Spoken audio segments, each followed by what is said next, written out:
parlais du sujet du harcèlement et de l'abandon. Et en fait, ce que j'aimerais savoir, c'est saurais-tu me décrire pourquoi ce sujet-là? Parce que c'est quelque chose que j'ai beaucoup vécu tout au long de mon enfance. Donc c'est un sujet qui me tenait à cœur.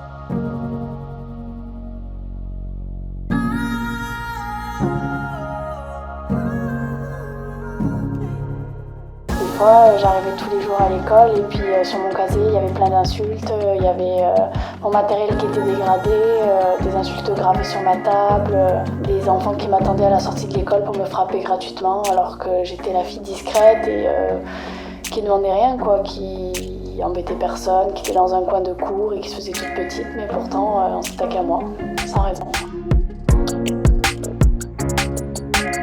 Parce qu'on savait que j'étais différente, parce que j'ai pas vécu avec mes parents. J'ai grandi en famille d'accueil et c'est le genre de personnes qui se font traiter comme ça.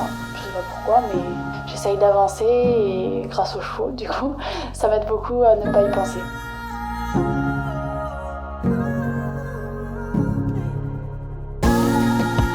Être au contact d'un animal et en fait quand j'étais avec eux, j'étais dans ma bulle et je pensais à rien d'autre, donc au final je m'échappais de tout ça, quoi.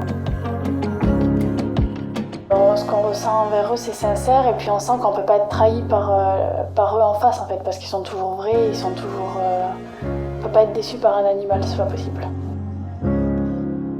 Est-ce qu'il y aurait un message que tu aimerais transcrire aux gens par rapport à ce que tu es, par rapport à ta passion, par rapport à ce que tu as vécu? Est-ce que tu aimerais dire quelque chose? Je pense qu'il faut toujours s'accrocher et puis si on aime quelque chose, s'accrocher à sa passion, parce qu'au final, s'accrocher à quelque chose qu'on aime, ça nous sort la tête de l'eau, je pense. Ça nous fait au moins une raison d'avancer et de pas lâcher.